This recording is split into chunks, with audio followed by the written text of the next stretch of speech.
Let me ask you something. Where is your money right now? If you're like most people, you'd say it's in the bank. Safe, secure, waiting for you whenever you need it. You trust your bank. You've trusted them your whole life. Your parents trusted them. Your grandparents trusted them.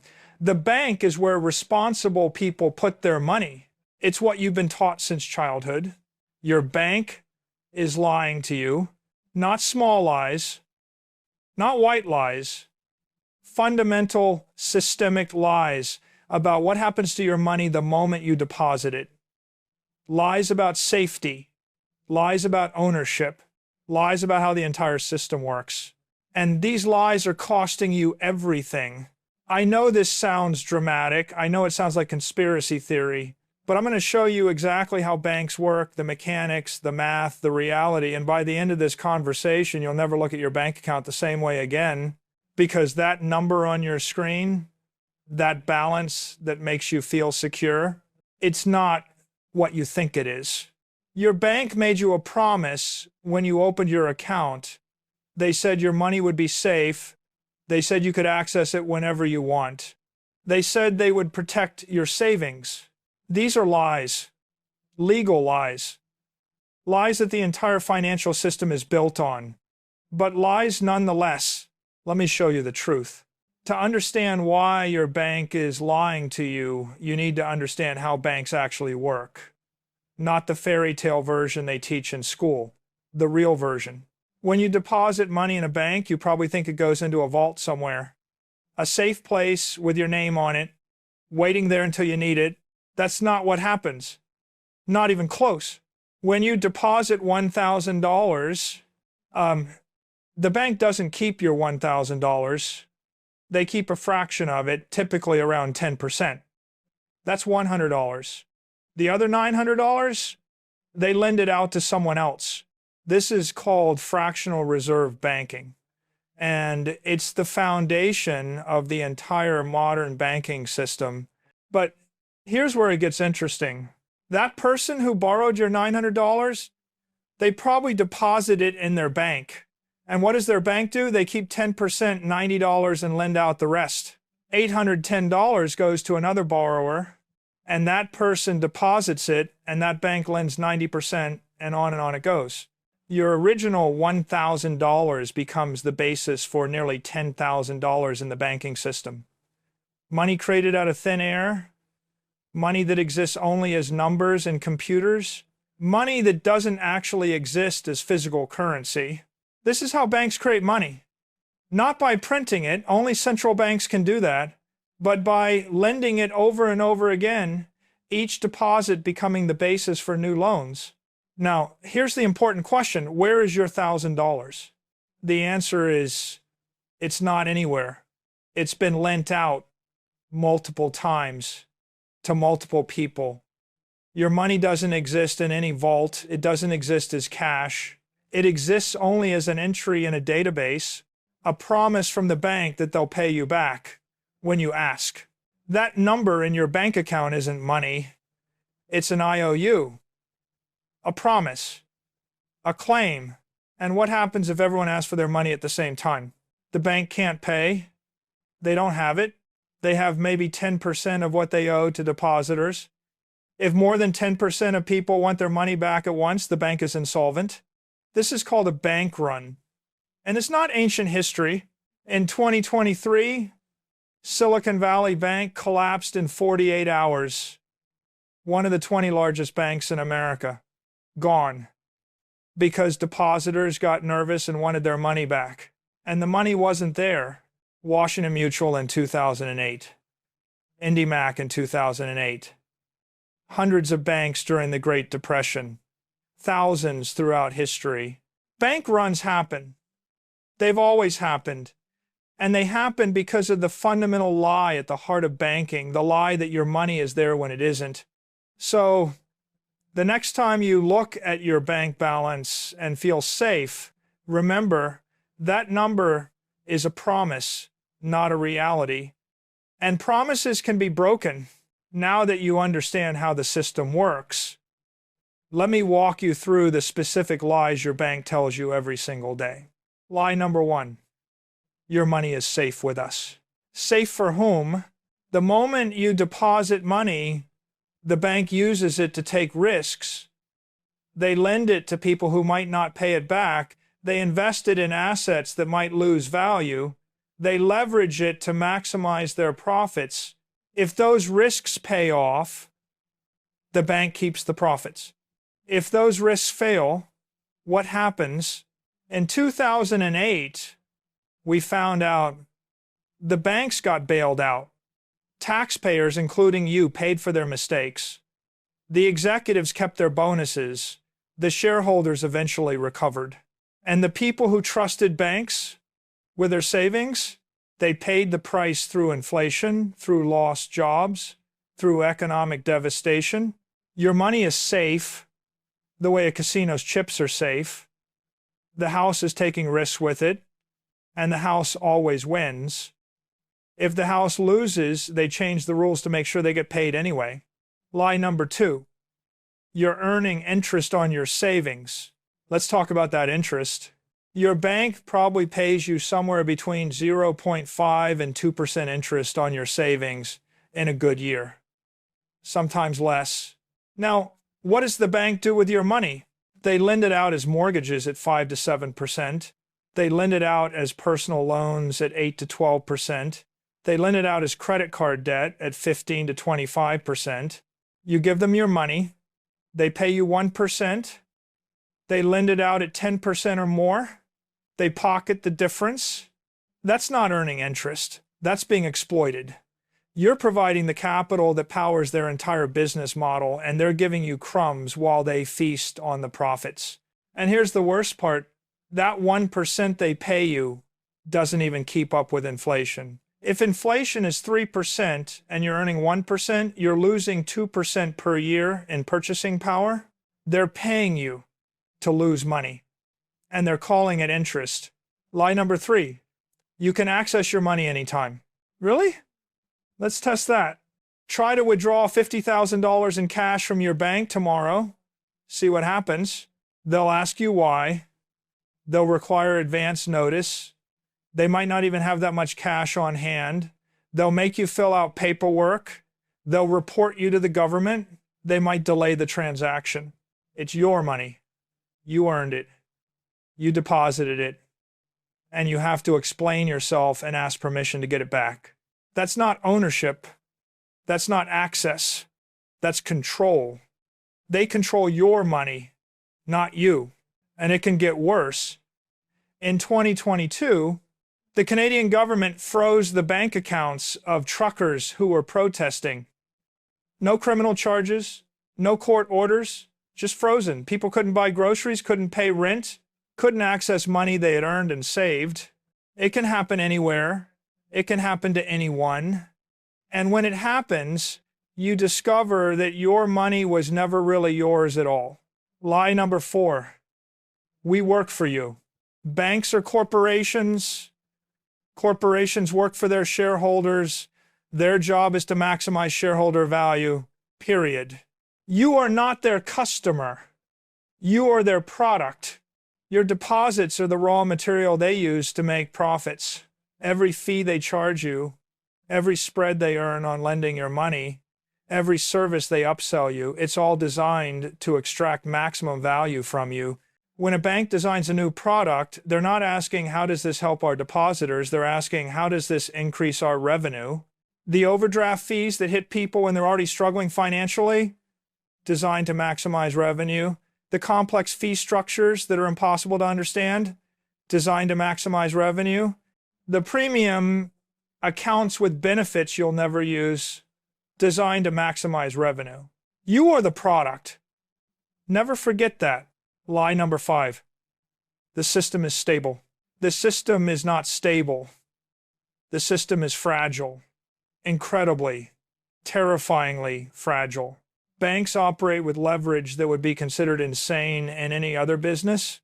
They might have $1 of actual capital for every $20 or $30 of assets. A decline of just 3 to 5% in their assets can make them insolvent. In 2008, The entire global financial system nearly collapsed. 100-year-old institutions vanished overnight. The stable system was revealed to be a house of cards. And what changed after 2008? What fundamental reforms were made to prevent it from happening again? Not much. The banks are bigger now, more concentrated, more interconnected. The system is more fragile, not less. The next crisis isn't a question of if, it's a question of when. And when it happens, your bank's promises won't be worth the paper they're printed on. Let me take you behind the curtain and show you exactly what banks do with the money you deposit. Think of a bank as a money machine, a very profitable money machine. On one side, they take in deposits. Your money, they pay you almost nothing for this privilege, 1%, maybe 2%. You're providing them with cheap capital. On the other side, they deploy that capital to make money, lots of money. They lend it out as mortgages. You deposit at 1%, they lend at 6%. 5% spread, virtually risk-free because the loan is backed by a house. They lend it out as auto loans. You deposit at 1%, they lend at 8%. 7% spread. They lend it out as credit cards. You deposit at 1%, they lend at 20%. 19% spread. 19%. They invested in securities, in derivatives, in complex financial instruments, taking risks with your money to generate returns for their shareholders. And when they make money, the profits go to shareholders and executives. When they lose money, the losses get socialized. Bailouts, inflation, taxpayer funds, your money, again, paying for their mistakes. But that's not even the most insidious part. The most insidious part is how banks create money. When a bank makes a loan, they don't lend out existing money, they create new money. They simply add numbers to the borrower's account. Money that didn't exist before now exists, created by the bank's decision to make a loan. Every time a bank creates money this way, they dilute the value of all existing money, including your savings. Your dollars buy a little bit less because there are more dollars in circulation. This is a hidden tax on your savings. Every loan the bank makes, every dollar they create, takes a tiny piece of your purchasing power. They're getting richer by making you poorer, one loan at a time, and the leverage they use is staggering. A typical bank might have a leverage ratio of 10 to 1, 15 to 1, even higher. For every dollar of actual capital, they have 10 or 15 or $20 of assets. This means their profits are magnified when things go well, but it also means they're incredibly vulnerable when things go badly. A small decline in asset values can wipe out their entire capital base. In 2008, we saw what happens when leveraged banks face losses. The whole system nearly collapsed. It took trillions of dollars in bailouts and money printing to keep it going. And here's the final insult. When banks win, they keep the winnings. When banks lose, you pay the price. Inflation from bailouts, higher taxes, economic recession, lost jobs and opportunities. Heads they win, tails you lose. That's the game your bank is playing with your money, and they're winning. Now, you might be thinking, but my deposits are insured. The FDIC protects me up to $250,000. Even if my bank fails, I'm safe. Let me explain why that's another comforting lie. Yes, the FDIC exists.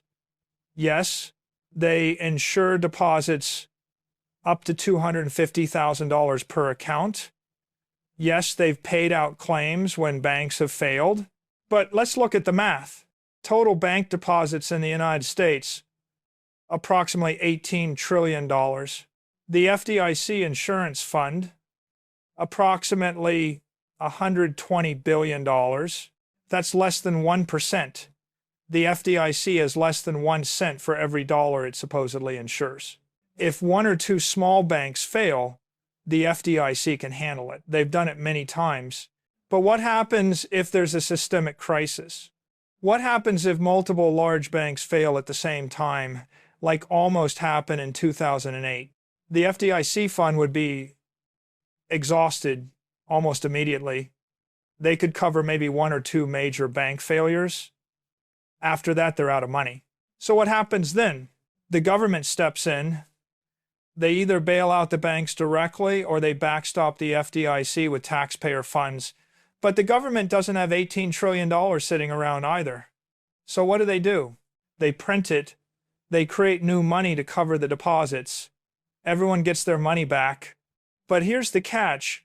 When you print trillions of dollars, you devalue all existing dollars.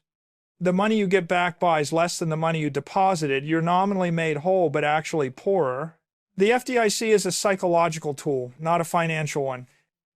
Its real purpose is to prevent bank runs by making people feel safe.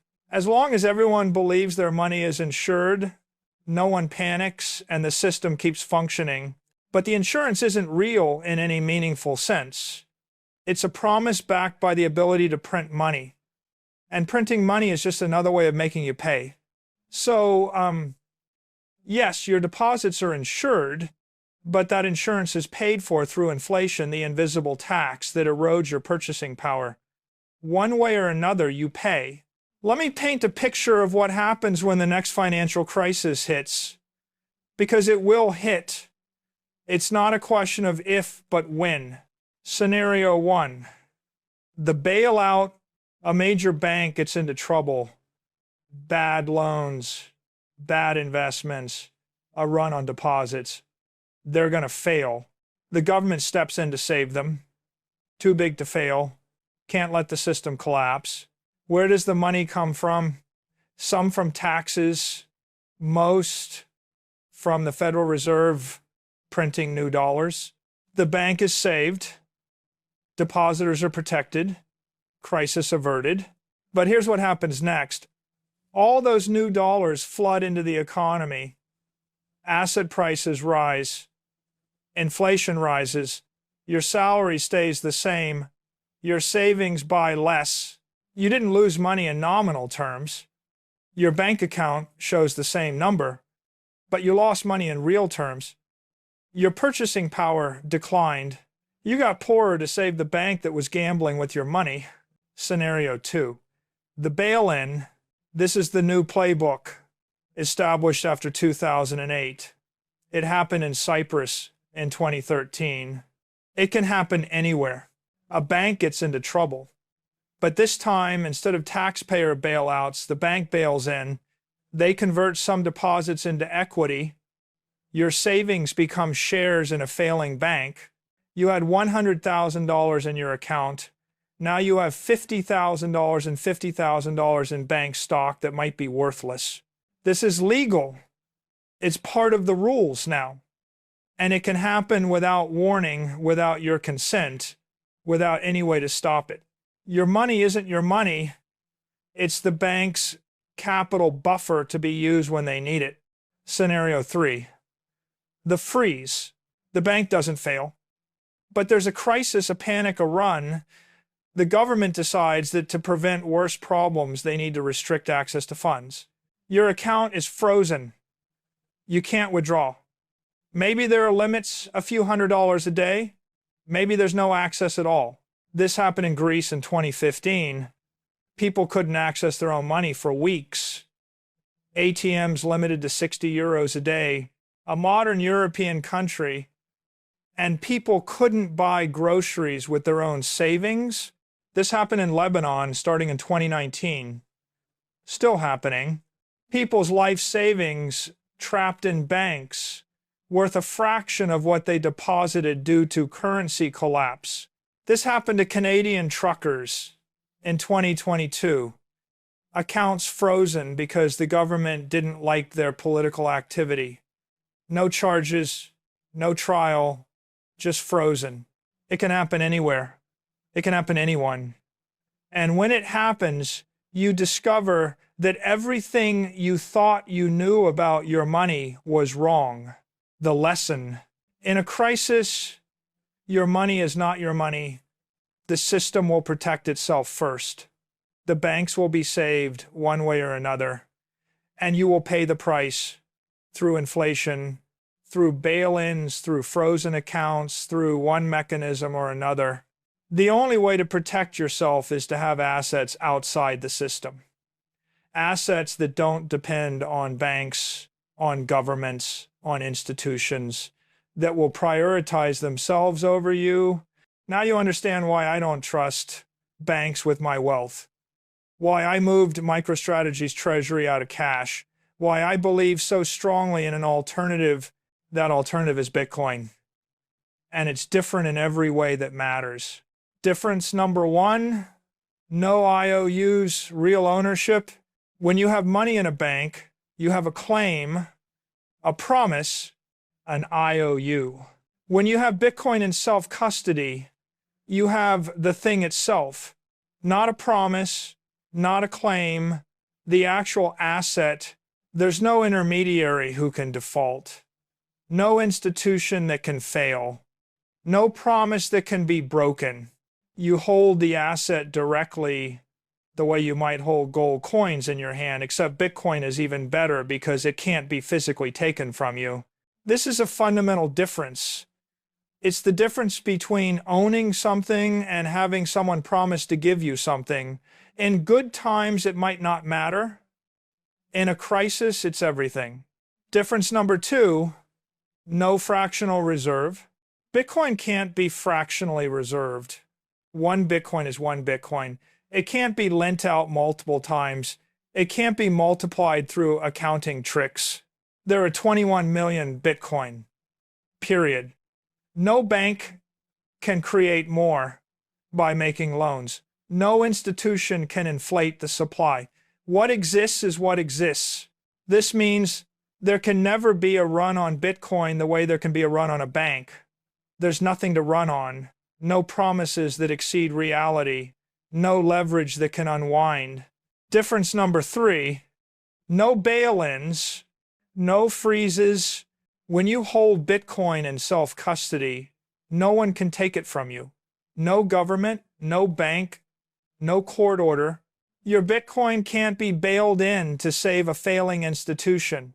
Your Bitcoin can't be frozen because someone doesn't like your politics. Your Bitcoin can't be seized without your cooperation. 12 words. Your seed phrase. Memorize it, and you have your wealth in your head. No one can take what they can't find. No one can freeze what they can't access. This is financial sovereignty, real sovereignty. For the first time in history, individuals can hold wealth that is truly, completely theirs. Difference number four, complete transparency.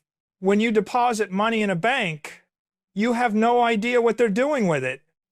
They could be making risky loans. They could be leveraged to the hilt.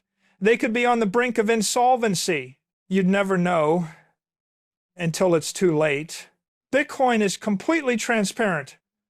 Every transaction ever is recorded on a public blockchain. You can verify the total supply. You can verify your own holdings. You can see exactly how the system works. Banks say, trust us. Bitcoin says, verify. I know which approach I prefer. Difference. Number five, always available. Banks have business hours. Banks have holidays. Banks can freeze your account. Banks can delay transactions. Banks can say no. Bitcoin works 24 hours a day, 7 days a week, 365 days a year. It's been running continuously since 2009. No downtime, no holidays, no bank manager who can say you can't have your money. You want to move $1 billion on Christmas Day at 3 in the morning?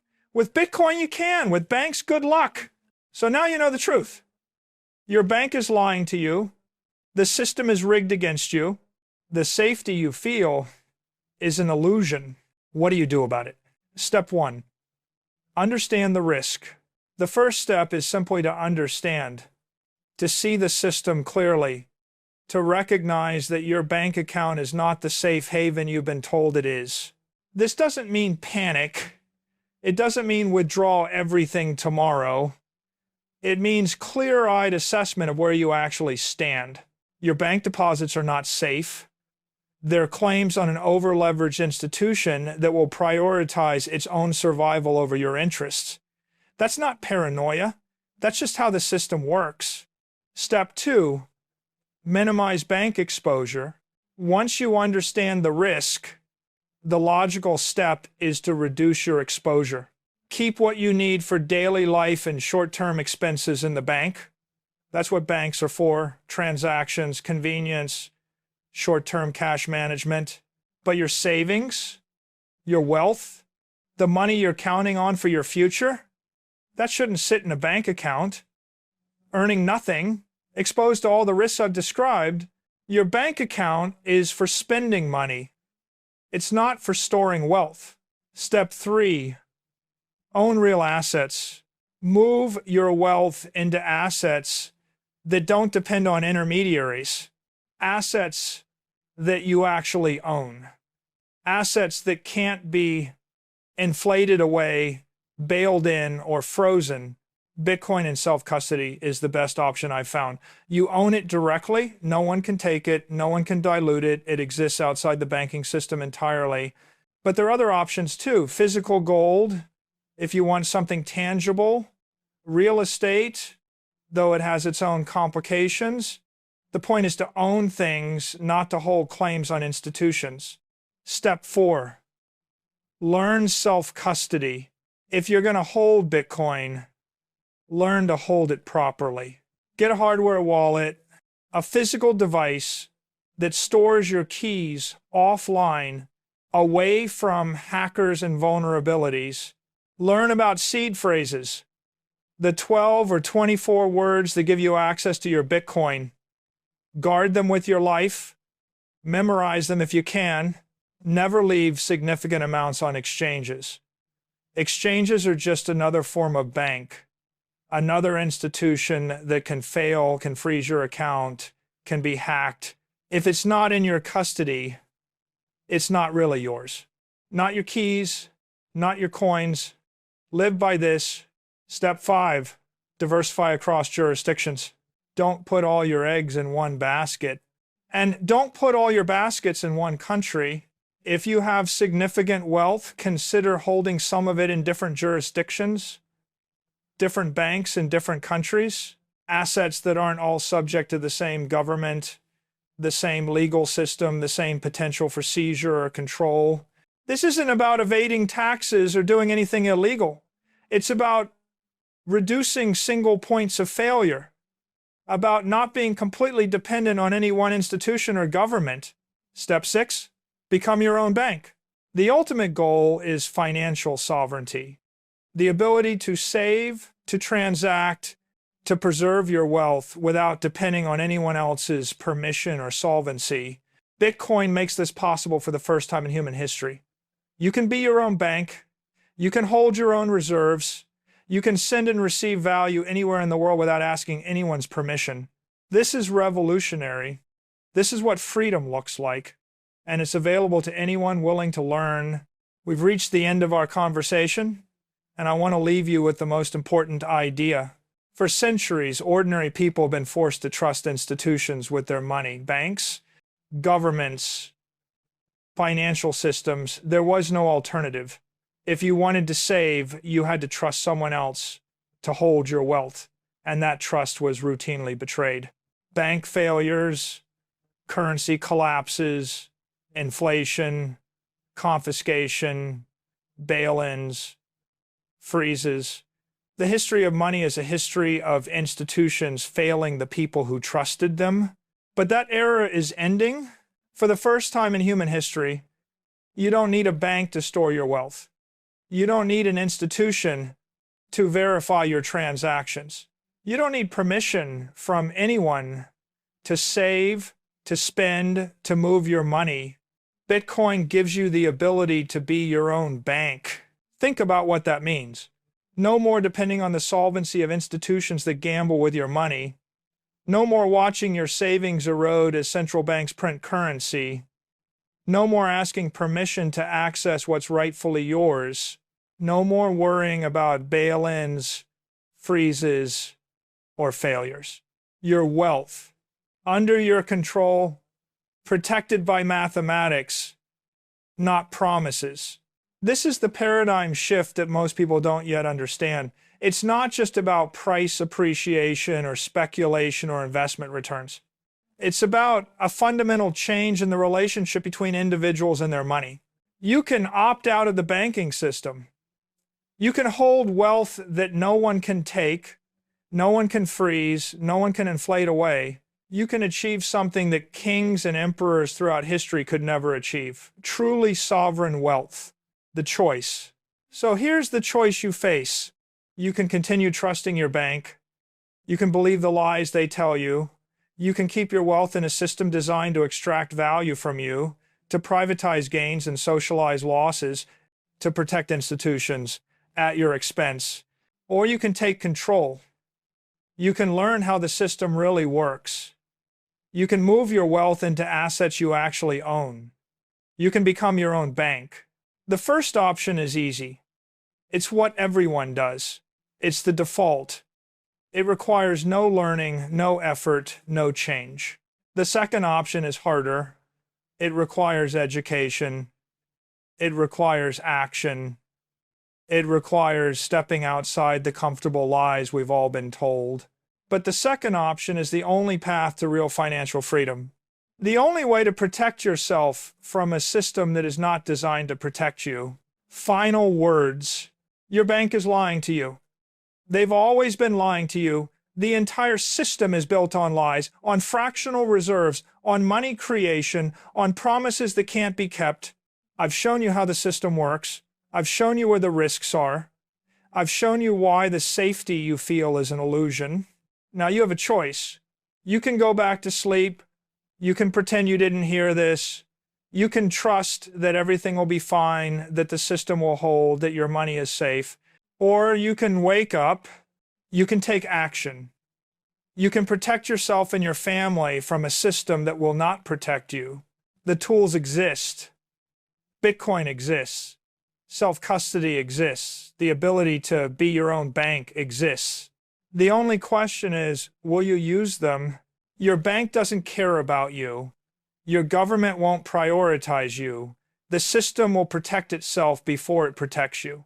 The only person who will definitely put your interests first is you. Start acting like it. Become your own bank.